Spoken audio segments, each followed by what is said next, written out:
जी sir, अब आप start कर सकते हैं। ओके, तो ये हमारा कौन सा वीक है? This is the week 6। और इसका डे कौन सा है? इसका डे है दूसरा। तो हमने कल का रिवाइज कर लेते हैं। कल हमने क्या चीज़ें देखी थी? कल हमने देखा था लाइक मशीन लर्निंग को थोड़ा सा एडवांस में देखा था, like mathematical foundations.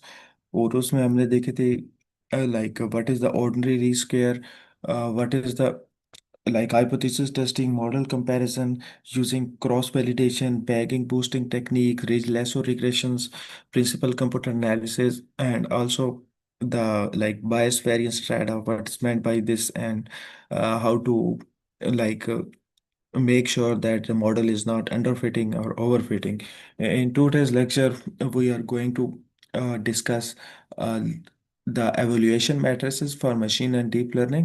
Evaluation matrices mean like this is the third step. First of all, you define your problem, you build a model, like you have trained a model, and now you want to see whether our model is performing good or not. That is what we call generalization. Generalization is a term that is used in machine and deep learning to see whether your model is capable to deal with or deploy in the real world scenarios, because in the real world the data is unseen, and the your main goal is to get a good accuracy and reduce the number of false positive. False positive means like the false predictions.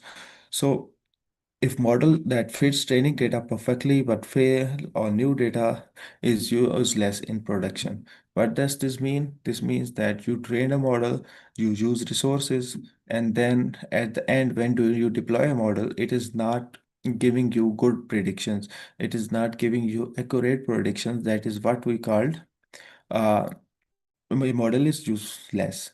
So our main goal is in machine learning is generalization. Generalizations means that our data performs well on uh, unseen data, right? Or and we can improve this by different modeling decisions. We enable regularization architecture depth is made to improve generalization. We will like that's why we split our data sets into three categories, like training data set, the data set, the thing data used to train the model. Then there is what we say testing data. Testing data is to the test the model, and then we some scenarios we use a validation data set. Validation data set means that it validates the like our that model, and we use different types of like k-fold validations and other stuff, right? So this is our today's topic. Like we will uh, enhance this into much more way how to evaluate machine learning models. So we will cover by importing data, dataset preparation, training a machine learning model, like classification, and also we will use, yeah, there is a lot of metrics used for classification. A metric what we call classification metric. Classification metrics means if your machine learning model is predicting a category, or your dependent variable is categorical feature that your model is predicting, that is called classification matrix, and we use classification matrix for that. For example, accuracy, precision, recall, F1 score, we will see them in details. Then there is like ROC and AUC. AUC means like area under the curve. We use this in math, and we will also check what is its cross validation, like how to like split data into multiple chunks, so that every time the model is tested on a bit of a new data set. Regression matrix, and then here we use classification metric, regression metric. Regression means when you are predicting a continuous variable or a numerical variable that is not a categorical data. So that's why we have some other kind of matrices. And matrix is just a simple term that defines like we have some rules like MAE and MSE, mean square error, R squared, like these threes. And then we have like deep learning model evaluations. We have seen that like in the we have a loco that like in deep learning. What we make, we train a neural network, and we got that idea from biology. Like in biology you have neurons, but in deep learning you just mimic that idea to fit that scenario using mathematics and using different activation functions, forward propagation, low surface, and backward propagations, optimizers and regularization in neural network. So neural networks, okay, so when we use a machine learning and when we use a neural network is like a black box structure when you have a lot of data. And the example of neural networks are like you have some image classifications, you have like other type of models like pre-trained models, like VGG16, ResNet for image segmentation, or like that are used in healthcare.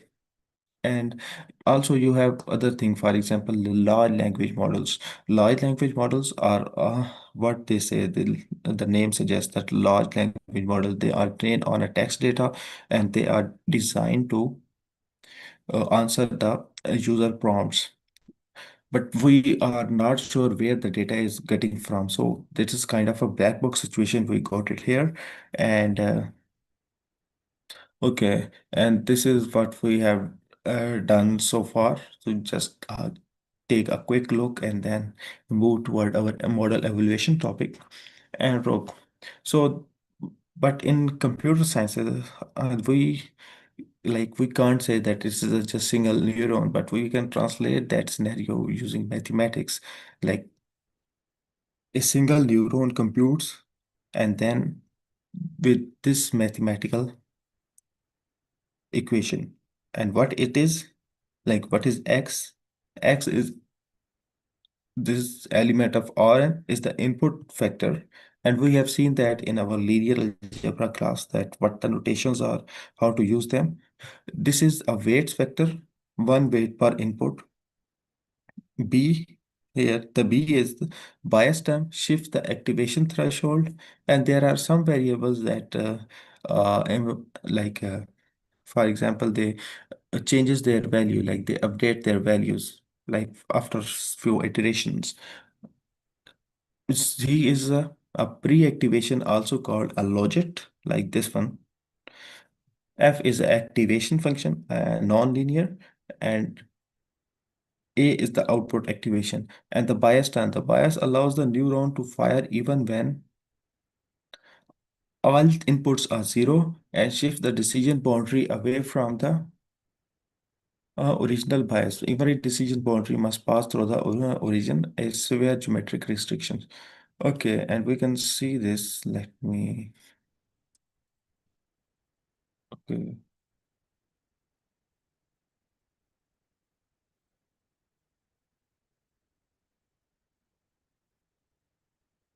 Okay, neural network structure. Right.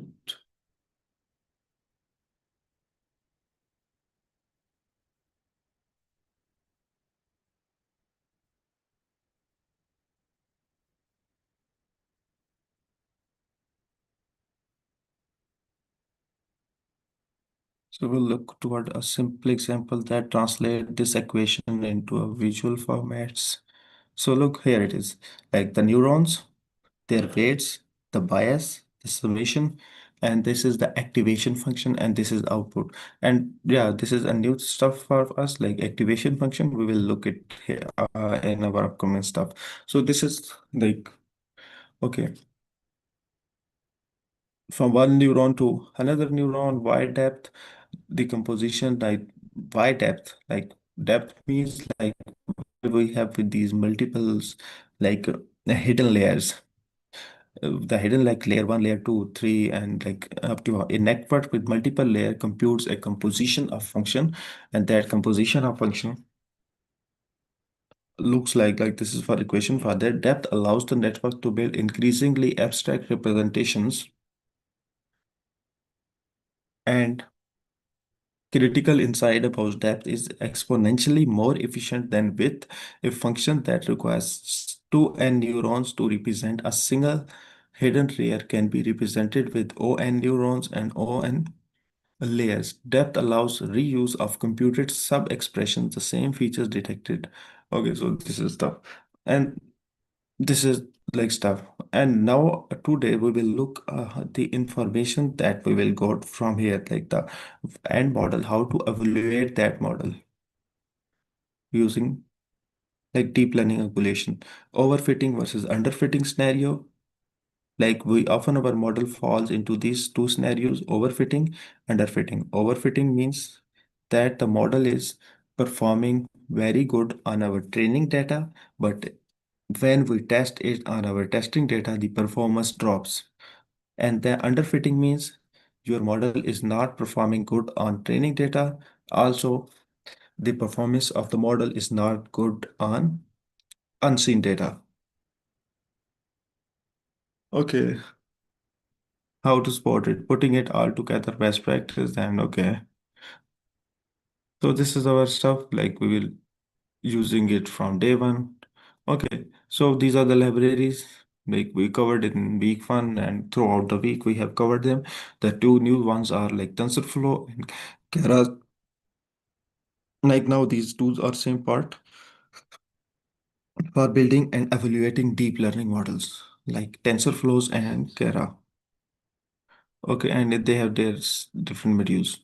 So we have loading a data set, like this is just a pre-trained like not a pre-trained, but it is a kind of like already used data. So in sklearn data sets we use uh, a breast cancer data set, then load Boston and for making classifications, right? So this is just a simple data set, and this is also the data set is not that much heavy, so we can easily do the stuff. Okay, so we fall into that. To be example, some dependencies click the what does the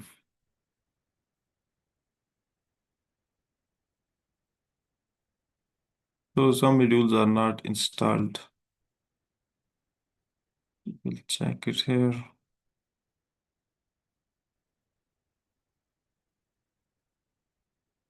So they have removed this data set. Okay, we will accept and run. So we have now removed one data set, that is for Boston data set, and we are checking whether it, but that will breaks down our future code in which we use the, okay, it runs. The error is due to load Boston function, but has been removed from.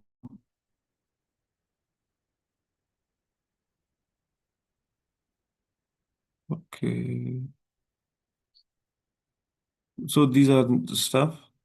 And now we are, our one data set is removed because that was not available in sklearn dataset. They have removed that data set. Okay, our libraries are imported. TensorFlow version, we are using this. And also there is one more inside that whenever you are used, so every library has like different functions and versions. So some code that we might see that is written in someone, so we need to check the versions so that our code is compatible. Okay, preparing our dataset. So first of all, a classic dataset for binary classification, breast cancer, like, and there are the type of cancer, the whether the cancer is benign or malignant, and we have represented that with numerical stuff like benign is one, malignant is zero, and benign represents non-cancer, like like a patient is healthy, malignant means cancer. Why this data set? Oh, it is real and easy to understand. Also, it takes very low compute power. So you will see that in zeros or in 2 seconds, the code runs very well. And because why code runs very well here? Because the number of features, the number of data points are very low. So it is easy for the machine or CPU. So there is one more constraint. So whether when you are like training a neural network in your machine, make sure to train that on Colab or use like there are stuff that like uh, parallel memory allocation, other stuff.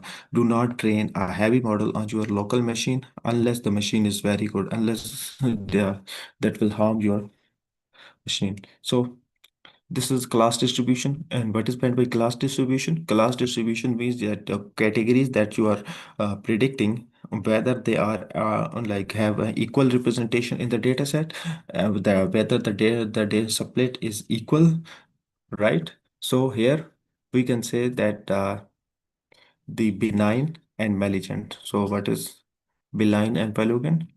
Benign is not cancer, malignant is cancer.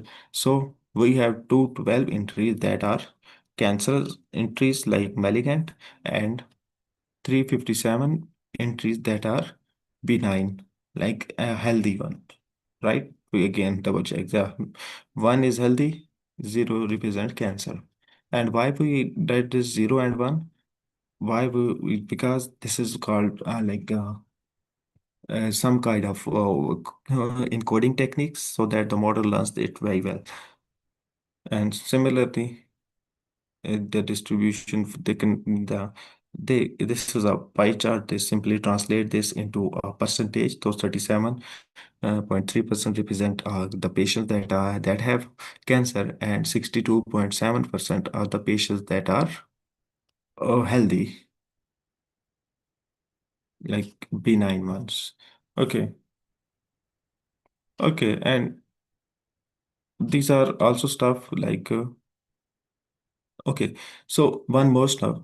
After this plotting, like we have seen these two plots, we have split our data set into two stuff. So we have seen this so far in our previous lectures that why we need a split. So we need to split our data set to test it on actual like feature. For example, the easy example to understand this concept is like when there is a class of students, like in like a university class or something like that. So a teacher give them like for example, a teacher teaches all the concept, but in the paper is unseen to the students, so the teacher can evaluate their performance. That's why we have separated our data set into training samples and testing sample. Training samples are used to train the model.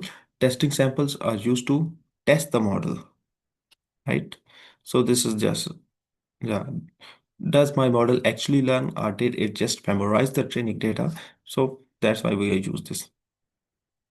Think of it like studying for exam with the practice questions, then taking that different final exam. Section 3, training a classification model. We will train three models so we can compare logistic regression, random forest, spot vector machine. So here we are just like training it on their default values, and the accuracy will be good. And in our previous lectures, like in the last few lectures of week 5, we have seen these algorithms in details, like what are these classification algorithm, what is random forest, what is bred by the trees in there, and what is the default value, and the spot vector machines, everything we have covered there. Okay, so we have loaded. Okay, all models are trained and ready to evaluate. So our main topic is like the metrics, the how to evaluate these. The big question, why, what does good mean? Good means my model is 95% accurate is often non-national. Let me know why. Because the confusion matrix starts here. So confusion matrix gives you like a table like structure, a matrix like structure in which you can actually see how many predictions are false positive and false negative, true positive and true negatives. So first of all, we will look at true positives. True positives, like here we can see, like true positive is the like predicted values that the model said cancer and it is cancer. Like true positives, they label the actual thing as they are. So actual, the value is positive, right? The value is positive. The value is positive means the person has cancers. And our model says, yes, you have positive, you have cancer. So actual is positive. predicted a positive, so this is called true positive. And then we have a true negative. Negative means the actual is negative, like actual person has no cancer. And our model says, yes, you have no cancer. So this is true negative. And then we have false positive. False positives mean that the actual person has no cancer, but our models falsely says that you have cancer. So this is a false positive, right? And then there is one more, that is false negative. False negatives mean that, okay, we have no cancer, but it is cancer, bad, missed cancer, dangerous. So this says that we said that there is no cancer, but actually their cancer is present there.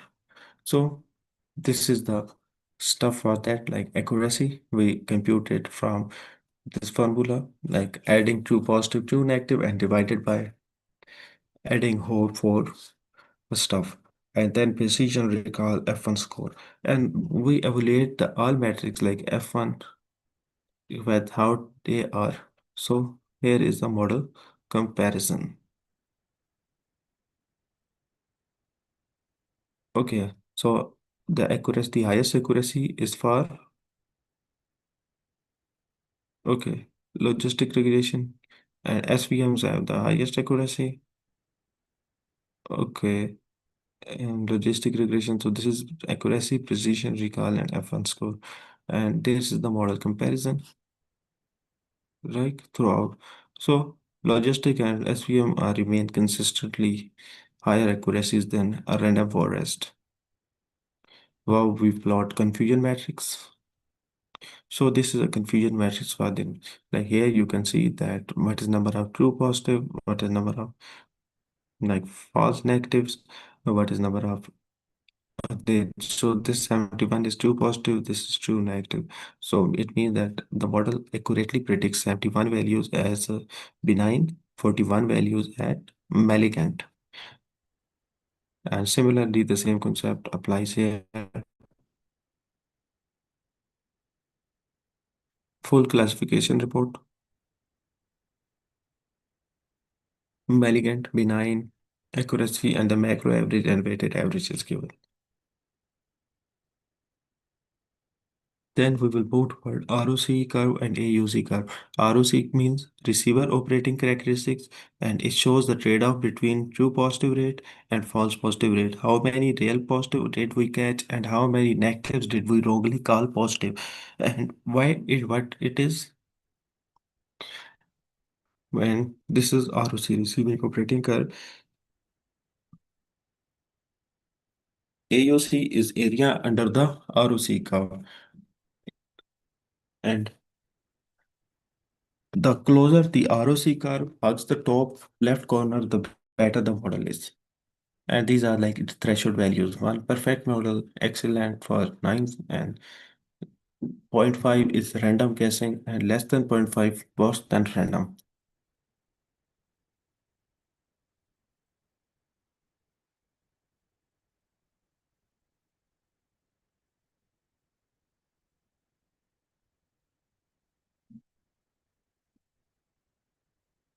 Okay, so this our like if we look at logistic regression, AUC is 0.995, and similarly random forest is there.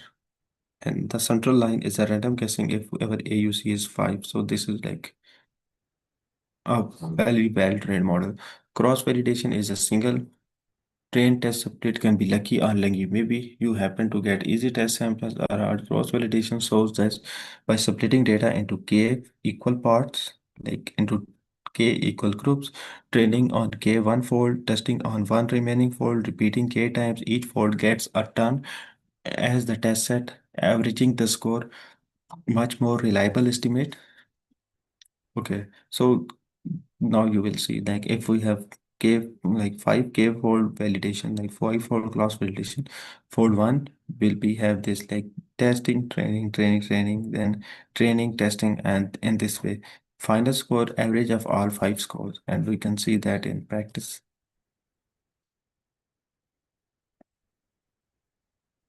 Yes. So this is like for logistic regression.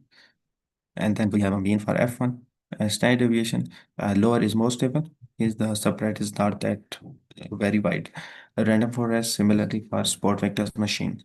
So a smaller standard deviation means the model is more consistent across different data splits. So a smaller standard deviations means the model is more consistent to across different data points. What does this mean? This means that the model is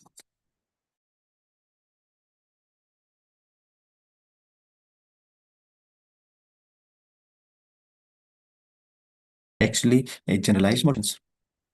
And then we look toward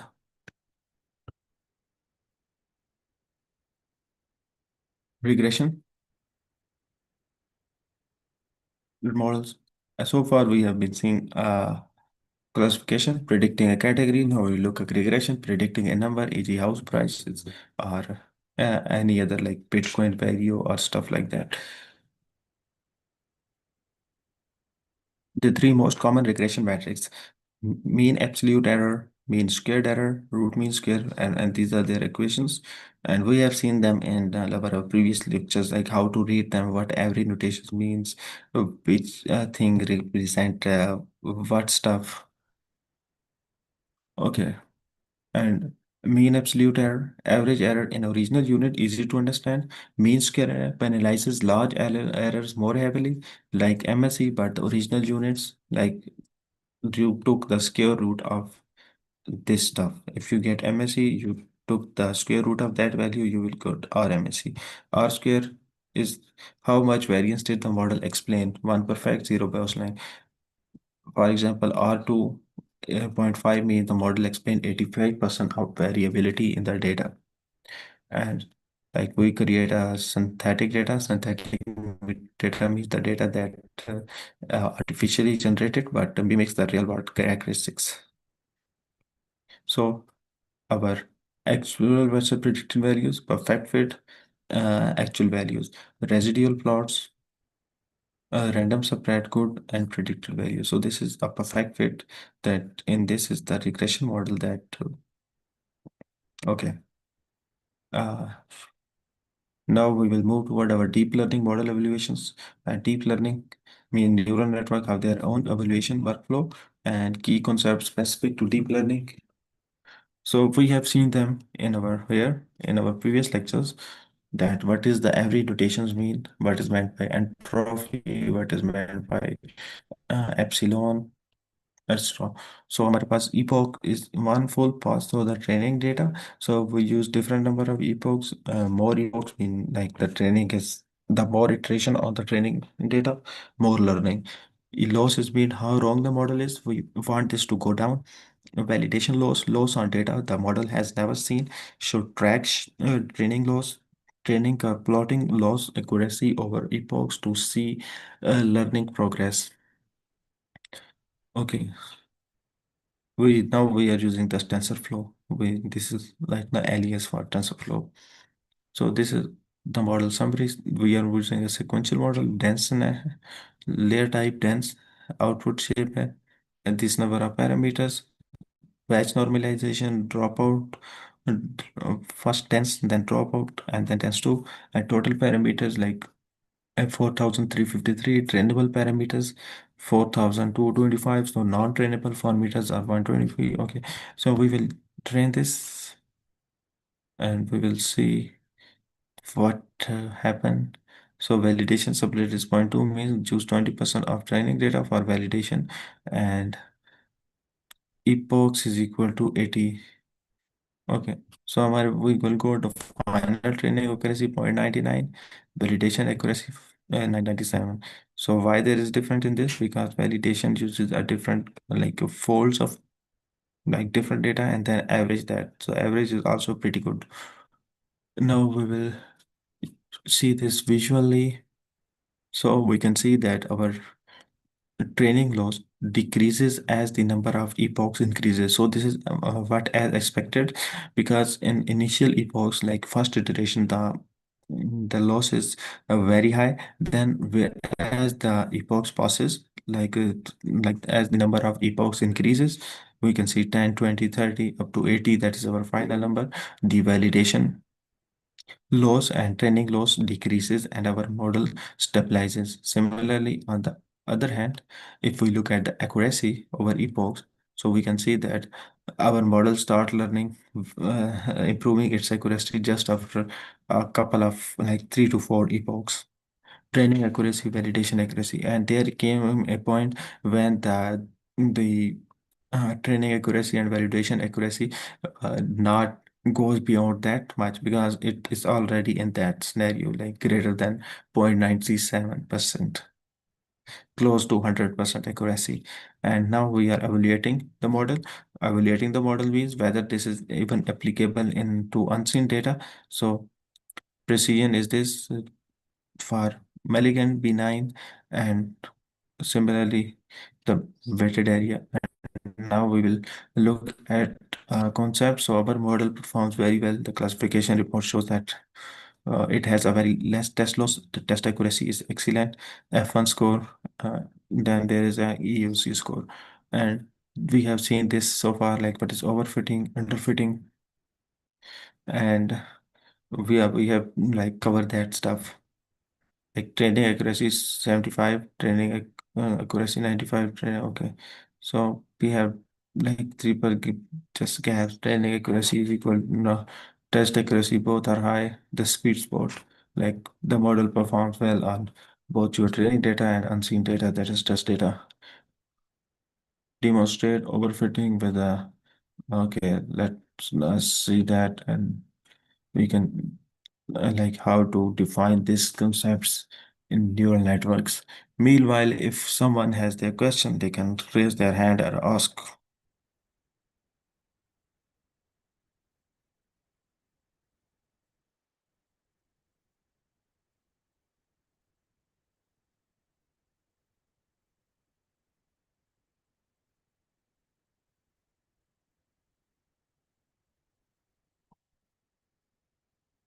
Both models are trained, those models trained.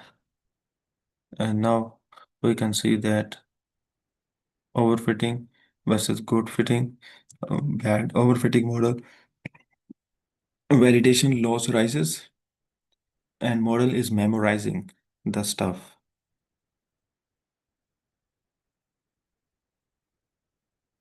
This is the overfitting gap. And good fit model is validation loss tracks train loss. So the consistent one. So overfit versus good fit, final comparison. Overfit model, train accuracy is one, testing accuracy and gap warning. So also these two just perform very well here. But the concept is clear that we have to avoid underfitting and overfitting and make our file generalizable. So, okay, so why are we getting so much high accuracies? Because the our model learns a pattern in a very good from benign and malignant data set, like whether the person has cancer or not, and also it has very fewer rows. So the model can easily learn stuff from that. And this is a formal model comparison with heat maps. What is the AUC F1 accuracy? And then like which metric to use.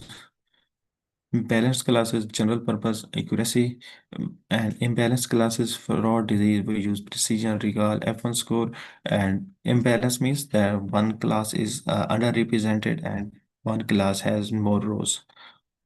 Data representation, missing positive, and you can, this is the theory, hey, you can rule, and also this is again stuff, you can check this out by going into our resources tabs and actually seeing what it is.